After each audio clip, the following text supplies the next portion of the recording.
Ariane, je suis perdue dans tous ces outils. On a construit une roue explicative qui liste les outils pour comprendre leur valeur ajoutée pour un acheteur. Ici le S2C et là le P2P qui correspond à ton cycle des achats.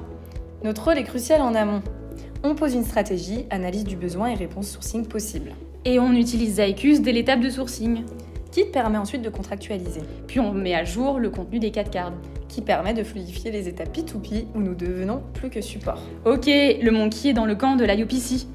Le cycle se poursuit avec le SRM, par exemple en évaluant leur santé financière et engagement RSE. Ok, les outils, ça permet de rendre les choses simples, keep it simple. Et de prendre nos responsabilités, be accountable. Et la grille régie dans tout ça, on est bien responsable de son déploiement chez CNP. Tout à fait. La grille régie est cruciale dans nos métiers, car sans matière agricole, plus de bons produits à vendre, donc plus de CNP. Pour garantir le niveau de bien-être animal, on a la grille BEA pour les vaches laitières et la grille CIWF pour les viandes.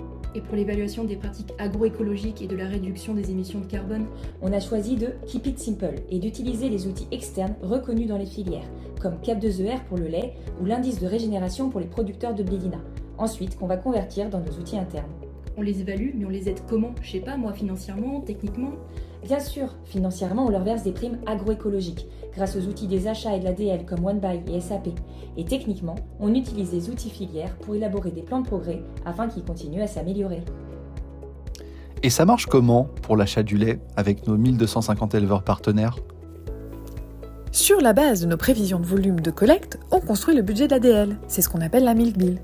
On l'élabore dans Excel et dans Deep Blue, et puis on intègre tout dans S-Base. C'est à ce moment-là qu'on va pouvoir commencer à planifier nos besoins de lait, de collecte et d'achat externe par rapport aux besoins des usines en utilisant SAP, Axiolis et Optimilk. Ok pour la planification. Et ensuite? Ensuite, on rentre dans le suivi quotidien de la collecte. On utilise SAP, Power BI et Excel pour les volumes. On contrôle la qualité dans Interop et Farms.